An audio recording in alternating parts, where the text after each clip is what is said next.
আমরা তো একটা ডেট ভেবেই এসেছি, মানে আগামী শুক্রবার আর কি। তো আপনাদের কাছ থেকে জাস্ট মতামতটা নিতে এসেছি। আসলে আমরা কয়েকজন এসেছি তো, সবাই বাড়ির আসেনি, তাই ওরা ওয়েট করে আছে যে সত্যি শুক্রবার বিয়েটা হচ্ছে কিনা সেটা জানার জন্য। আসলে আমাদের তারাটা কোথায় জানেন তো, আমাদের ওই মেয়েটার বিয়ে, যে এর মধ্যে যদি ওদের বিয়েটা সারা হয়ে যায় তাহলে আমরা হাতে একটু সময় পাবো। আমাদের বাড়ির বড় মেয়ে তো, ওর বিয়ে মানে বুঝতেই পারছেন, আমরা সবাই চাইছি খুব বড় অনুষ্ঠান করে দিতে। ওর কাকারা, ওর বাবা সবাই সেটা চাইছেন। সেই জন্য আমরা এই বিয়েটা সেরে ফেলতে পারলে ওই হাতে আমাদের একটু সময় থাকবে তৈরি হবার, তাই জন্য আর কি। আমার কিন্তু কোনো আপত্তি নেই, তবে আমি আমার ছেলের সাথে একটু কথা বলে নিই। মনে হয় না ও কোনো আপত্তি করবে বলে। তোমরা এগোও না। শাবনাম, সব কথা কিন্তু হয়ে গেল, এবার কিন্তু মিষ্টি মুখ না করলে হবে না।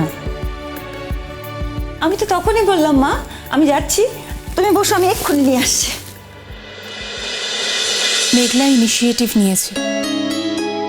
ও বলেছে যে ও আলাদা করে তোমার মেয়ের সঙ্গে কথা বলবে না। আমি মেঘলাকে বলেছিলাম যদি তোমার মেয়ের মত না থাকে তাহলে কিন্তু এই বিয়েটা হবে না। তোমার মেয়ে যদি আমাকে অ্যাকসেপ্ট করে, না মানে ওর মায়ের জায়গায় আমাকে অ্যাকসেপ্ট করতে হবে না, কারণ আমি জানি যে সবাই এই পৃথিবীতে মা হতে পারে না। যে কাউকে মায়ের জায়গায় বসানো যায় না, পৃথিবীতে মা বাবা একজনই হয়। আমি ওর বন্ধু হতে চাই। যদি ও আমাকে বন্ধু হিসেবে অ্যাকসেপ্ট করতে পারে তাহলেই এই বিয়েটা হতে পারে। আজও তুমি তোমার শর্ত দিলে, আজও তুমি তোমার কথাই বললে, আমার কথা কোনোদিনই তুমি জানতে চাইলে না। আজ যখন সুযোগ হয়েছে, যখন স্কোপ পেয়েছি, তখন আমি কতগুলো কথা বলবো। আমি প্রথম দিন থেকে চেয়েছিলাম তোমাকে আমি বিয়ে করি, তুমি আমার স্ত্রী হয়ে থাকবে। আমি চাইনি একটা এক্সট্রা ম্যারিটাল রিলেশন নিয়ে তোমার সঙ্গে থাকো। আমি কি কোনোদিনও তোমাকে কমপ্লেন করেছি এসব কথা বলে? তুমি আমাকে কমপ্লেন করোনি, আমি জাস্ট তোমাকে ব্যাখ্যা দিচ্ছি। আমার যখন ডিভোর্স হলো তখন আমি ছুটে তোমার কাছে এসেছিলাম।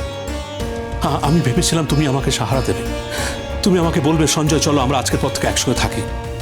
কিন্তু কই, তুমি তো আমায় বলোনি, উল্টে তুমি আমাকে অন্য কথা বলেছিলে। সেটা কেন বলেছিলাম সেটা তুমি এখন জানলে। আমার মেয়ে চায় আমি সবসময় ভালো থাকি। এটুকুনি মেয়ে, তবে খুব ম্যাচিওর, সেটা তুমি জানো। আমার মেয়ে আমার ভালো থাকার জন্য সবকিছু করতে পারে। আমি কিন্তু চাইবো না যে শুধুমাত্র তুমি ভালো থাকবে বলে তোমার মেয়ে আমাকে জোর করে অ্যাকসেপ্ট করবে। আমি এই ব্যাপারে কথাটা বলিনি। ও তোমার গুণেই তোমাকে অ্যাকসেপ্ট করবে। আমার মেয়ে আমার ব্যাপারে খুব কনসার্ন। তাহলে কি মেঘলাকে তোমার নাম্বারটা দেবো? কি আশ্চর্য, সেটা তোমার ইচ্ছে, তুমি কি আমার ইচ্ছে চলবে নাকি? তুমি এত বিরক্ত থাকো কেন আজকাল? এত রেগে থাকো সব সময়? আমাদের তো দেখাই হয় না সঞ্জয়, সপ্তাহের মধ্যে এক দুদিন দেখা হয়, আর সেই সময়টুকু তুমি এইভাবে নষ্ট করতে চাও? মিমি, তুমি যদি আমার মনের অবস্থাটা বুঝতে তাহলে তুমি এ কথাটা বলতে পারতে।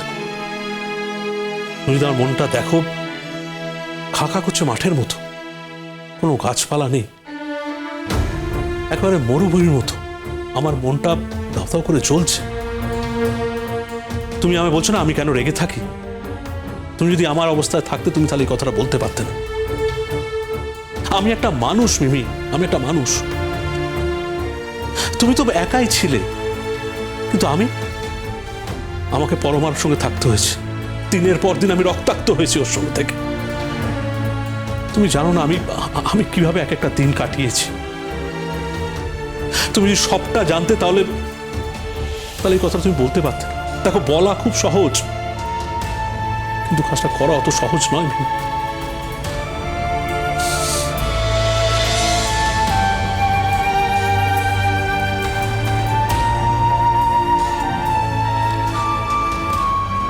আমাকে যদি মেঘলা ফোন করে, আমি কিন্তু বলবো okay as early as possible ডেটটা ফাইনাল করার জন্য। তার আগে তো পাগলা ঘোড়ার বিয়ে হবে। ও মাই গড, পাগলা ঘোড়ারও বিয়ে নাকি? হ্যাঁ, আরে তুমি জানো না এই মেঘলার কি অসীম ক্ষমতা, ও পাগলা ঘোড়াকে রাজি করিয়েছে। সত্যি গো, আমাদের বাড়িটা না আবার আগের মতো হয়ে গেছে। এখন ও বাড়িতে গেলে আমার এত ভালো লাগে। জানো, তোমার বাড়ির কথা যতই শুনি ততই আমার হিংসা হয়। এরকম একটা আইডিয়াল ফ্যামিলি, আমি মনে মনে ভাবি আমাকে যদি একটু অ্যাকসেপ্ট করে নিত তাহলে আমি তোমাদের বাড়িতে যেতাম। এত সুন্দর পরিবার, কে না চাইবে এরকম একটা পরিবারের সঙ্গে থাকতে? তোমার সেই স্বপ্ন এবার পূরণ হবে। মেঘলা তোমাকে আজকালের মধ্যেই ফোন করবে, তোমার যা বলার তুমি বলে দিও। এবার থেকে আমার যা বলার আমি তাই বলবো, তুমি খালি শুনবে, মনে থাকবে তো?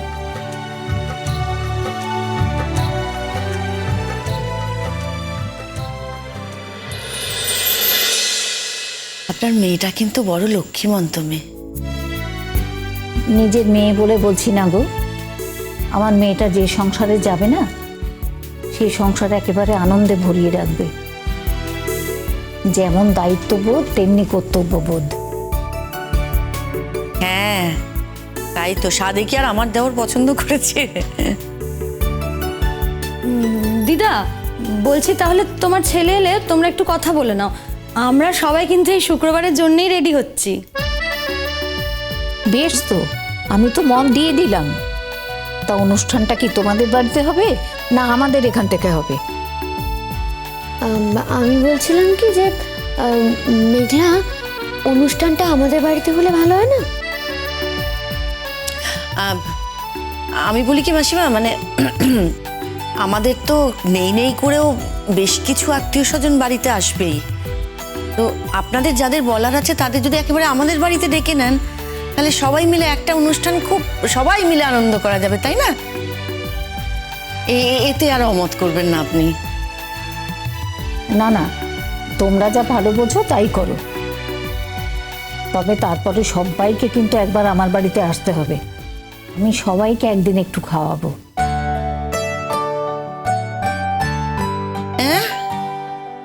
একবার, মাত্র একদিন? চিন্তা করো না, আমরা মাঝে মাঝেই আসবো। আর খাওয়ানোর লোভ দেখালে মাঝে মাঝে কেন, রোজ রোজ আসবো। আচ্ছা বেশ, তুমি যে কথাগুলো বলছো সেগুলো সব সত্যি, এসে প্রমাণ করে দাও তো দেখি। এ বাবা, হ্যাঁ সেই তো, এই রান্নাঘরে ডিশগুলো আছে, আমাকে হেল্প করে দিতে পারো সেগুলো এনে।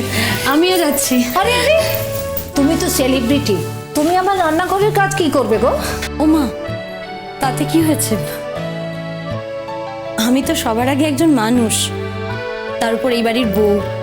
আর সবার শেষে মানে যদিওই হয়ে থাকি সেলিব্রিটি যাই বলো ওগুলো, দেখো সবাই যা যা কাজ করছে সেগুলো আমি কেন করতে পারবো না বলো? এটাই তো শিক্ষা, সবার সাথে মানিয়ে চলা, সবার সাথে একসাথে থাকা, নিজেকে কারোর থেকে আলাদা না ভাবা। বেঁচে থাকো মা, বেঁচে থাকো। তোমার কথা শুনে প্রাণটা জুড়িয়ে গেল। তোমাকে আর কিচ্ছু বলবো না, যাও খাবারটা নিয়ে এসো। আরে মেঘলা, আর দেরি করছো কেন? যাও না, প্রচন্ড খিদে পেয়েছে। আরে কি হচ্ছেটা কি? কেন খিদে পেয়েছে? নিজের দিদার বাড়িতে এসে খাবার কথা বলতে পারবো না? যাও না, তাড়াতাড়ি যাও। একেবারে ঠিক কথা বলেছো, খাঁটি কথা, লাভ কথার এক কথা বলেছো। পিকলুদা, তোমার মতন হ্যাংলা না আমি আর দুটো দেখি।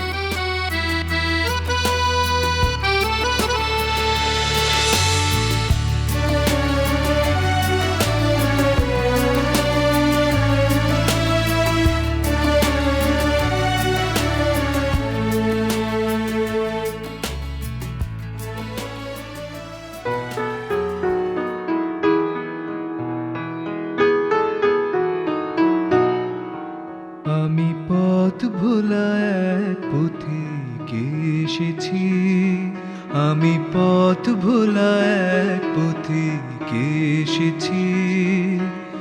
সন্ধ্যা বেলার চামেলি গো, সকাল বেলার মল্লিকা, আমায় চেনো কি?